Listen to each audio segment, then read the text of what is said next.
want to change the world, start off by making your bed. If you make your bed every morning, you will have accomplished the first task of the day. It will give you a small sense of pride, and it will encourage you to do another task, and another, and another.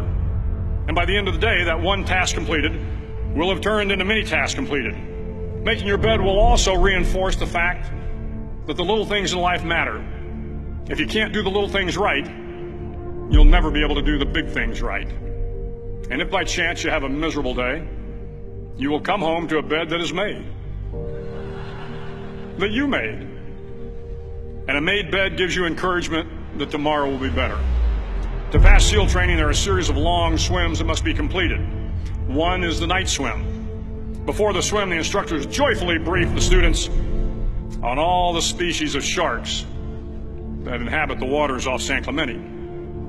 They assure you, however, that no student has ever been eaten by a shark, at least not that they can remember. But you are also taught that if a shark begins to circle your position, stand your ground. Do not swim away. Do not act afraid. And if the shark, hungry for a midnight snack, darts towards you, then summons up all your strength and punch him in the snout, and he will turn and swim away. There are a lot of sharks in the world. If you hope to complete the swim, you will have to deal with them. So if you want to change the world, don't back down from the sharks. Over a few weeks of difficult training, my SEAL class, which started with 150 men, was down to just 42. There were now 6 boat crews of 7 men each. I was in the boat with the tall guys, but the best boat crew we had was made up of the little guys, the Munchkin crew, we called them. No one was over 5'5". The Munchkin boat crew had 1 American Indian, 1 African American, 1 Polish American, 1 Greek American, 1 Italian American, and 2 tough kids from the Midwest. They out-paddled, outran, and outswam all the other boat crews. The big men in the other boat crews would always make good-natured fun of the tiny little flippers the Munchkins put on their tiny little feet prior to every swim. But somehow these little guys from every corner of the nation and the world always had the last laugh, swimming faster than everyone and reaching the shore long before the rest of us. SEAL training was a great equalizer. Nothing mattered but your will to succeed, not your color, not your ethnic background, not your education, not your social status. If you want to change the world, measure a person by the size of their heart, not by the size of their flippers. The 9th week of training is referred to as Hell Week. It is 6 days of no sleep, constant physical and mental harassment, and 1 special day at the Mud Flats. The Mud Flats are an area between San Diego and Tijuana where the water runs off and creates the Tijuana Sloughs, a swampy patch of terrain where the mud will engulf you. It is on Wednesday of Hell Week that you paddle down to the Mud Flats and spend the next 15 hours trying to survive this freezing cold, the howling wind, and the incessant pressure to quit from the instructors. As the sun began to set that Wednesday evening, my training class, having committed some egregious infraction of the rules, was ordered into the mud.